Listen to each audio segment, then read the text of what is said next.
Well, hello and welcome. I'm Misheard with Misheard Song Lyrics Podcast. We're in Season 7, Episode 347.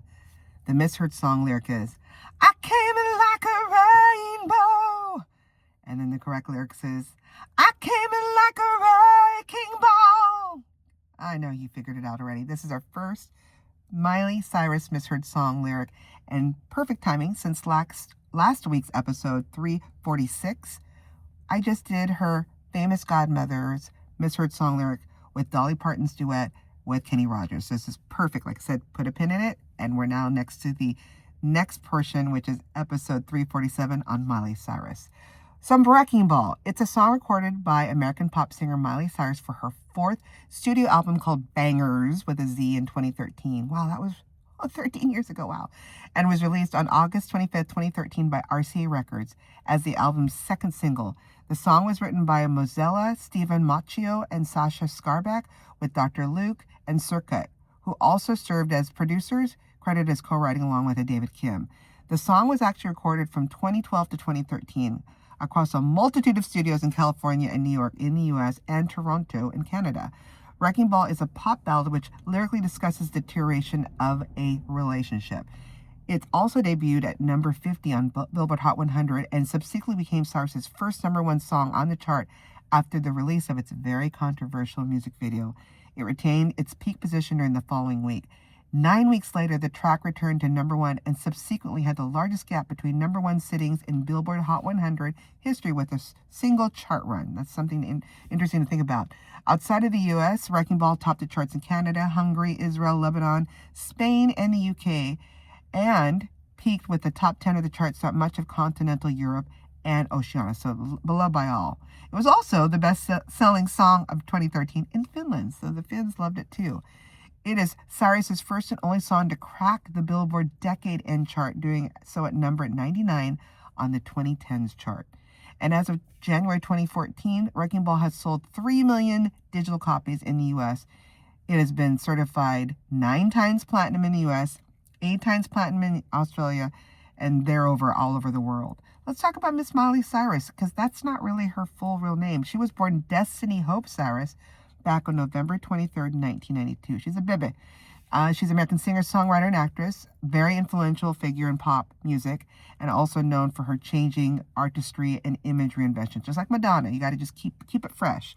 She was established as a very famous child actress before developing into a successful entertainment career as an adult.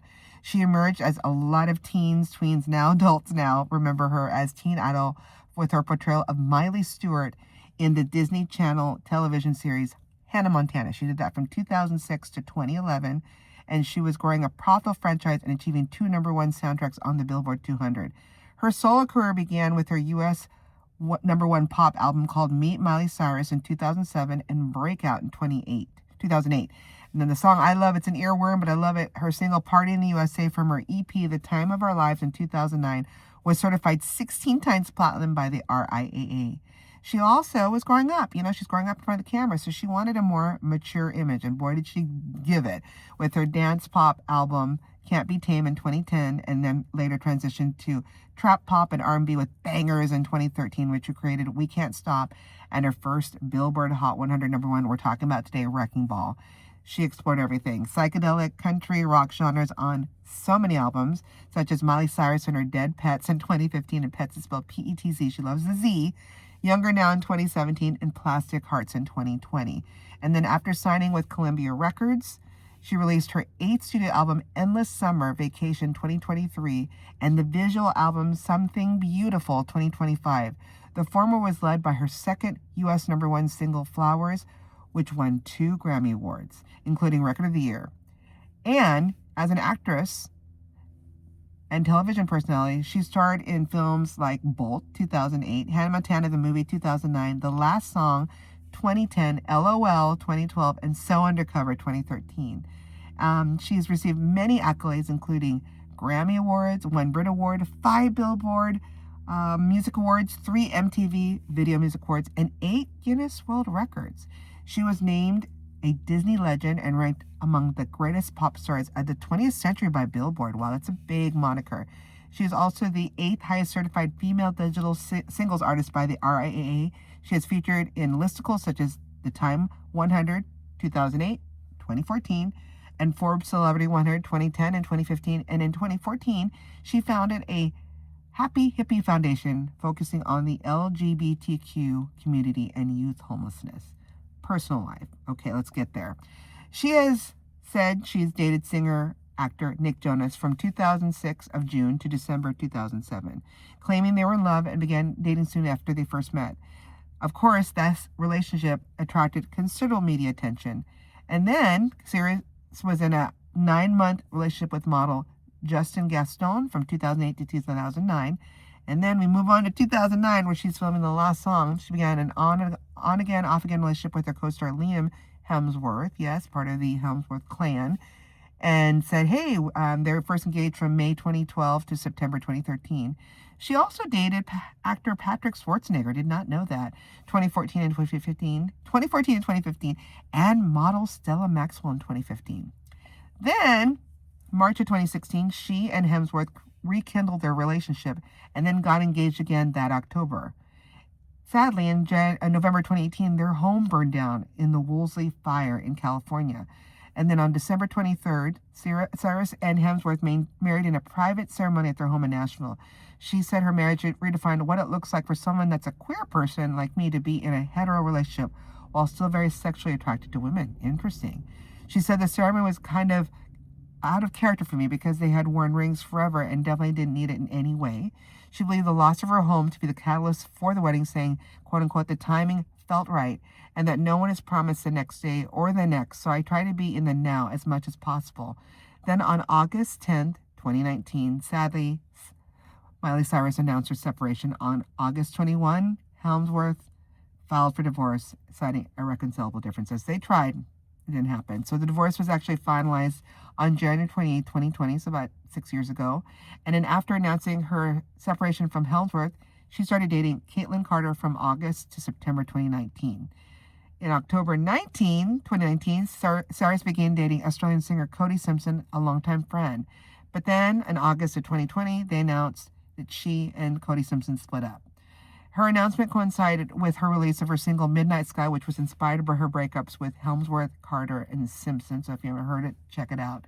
And then in 2021, she started dating American musician Max Miranda, who worked as a producer on her 2023 album Endless Summer Vacation. And as of December 2nd, 2025, so just several months back, it was reported that Cyrus and Miranda are engaged. So there you go, in a nutshell. So let's get back to the song. So before directly starting, that Wrecking Ball was originally written with Beyonce in mind. Interesting. And songwriter Sasha Scarbeck tweeted, quote unquote, Beyonce's song now becoming a Miley Cyrus song. Good, bad, I don't know, in 2012, but it was definitely good. The song and the cover, its parent album Bangers 2013, was unveiled on August 25th, 2013, before Cyrus's performance at the 2013 MTV Video Music Award. She released the cover artwork for Wrecking Ball on September 6th, which shows Cyrus dressed in a sleeveless white shirt and underwear while swinging on a wrecking ball. The song was serviced to contemporary hit radio stations in the U.S. on September 17th. It serves as the second single from Bangers, following the lead single We Can't Stop, which was released in June. Music video. Okay, this is where it just gets wow. Okay. So as of September 9, 2013, when it was uploaded, it's at 1.2 billion views with a B. This actually, and ironically, this music video received generally negative reviews from critics. Some were divided in their opinions regarding Cyrus's increasingly provocative image. Well, she's growing up, everyone.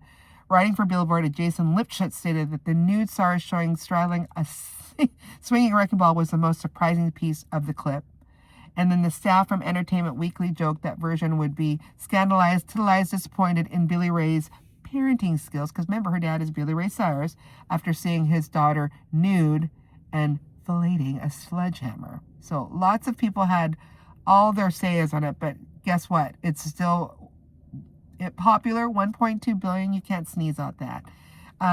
It also was talked about how Sinead O'Connor was the inspiration for aspects of the music video because of the rendering of, how she did Nothing Compares to You, especially with the beginning of the close-up of Miley Cyrus' face, just like how Sinead O'Connor did, and both are beautiful, by the way.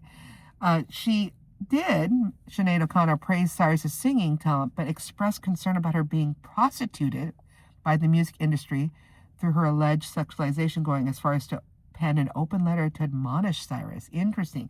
Cyrus, of course, did not react well to the letter, kickstarting a prolonged Twitter beef between the two of them, feuding on personal grounds, including O'Connor's mental health. Yikes. Nevertheless, the two maintained mutual respect for each other's musical ability.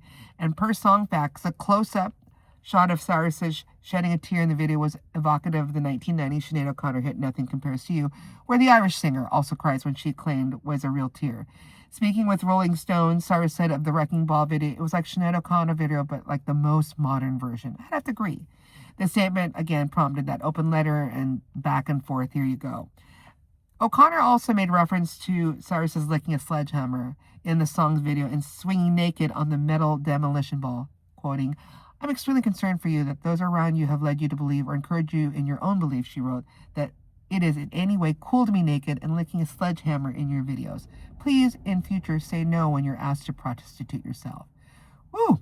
Cyrus reacted by calling attention to O'Connor's history of mental illness and public meltdowns by means of screen grab of several tweets O'Connor sent out in the past asking for mental help and prescription medication, as well as comparing her to another celebrity with mental health issues, including Amanda Bynes. Yikes. O'Connor did not take kindly to the reply, with her response was penned to a second open letter referring to Cyrus as a danger to women and threatening her with legal action over her bullying tweet.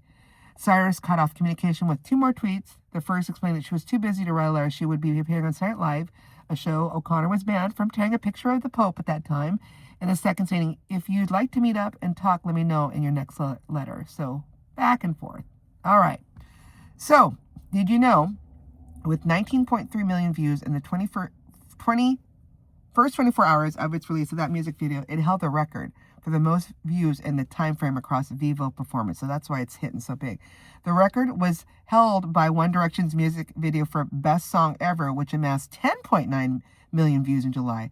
The first day viewing record was surpassed by the video for Anaconda by Nicki Minaj in August 2014, which received 19.6 million viewers upon its premiere.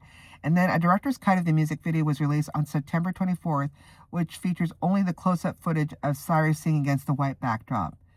Vanessa White-Wolf from NTV News noted that the only time Richardson cuts away is the very end, where after a quick director's credit page, we see Terry and Miley laughing and mucking for the camera. And in an interview in 2017, Cyrus stated that she's not a big fan of the music video herself. Wrecking Ball, I'll do it, she says, "Wrecking Ball, I'll do it, but I don't love it. It was when you stoked about something then and you have to sing a song that burns you out. I'll never live down that I licked a sledgehammer." All right, so there you go. We learned a lot. Learned it was supposed to be a Beyonce song originally, and it pivoted to her, but it worked out. And then the beef between Miley Cyrus and O'Connor, and put a pin on that because we'll be talking about that in our next episode. If you have any great suggestions like this misheard song lyric, please send it to our sites like Facebook, Instagram, or our email at misheard, that's MISSHERD songs @gmail.com. Till then, keep singing those songs wrong. Bye.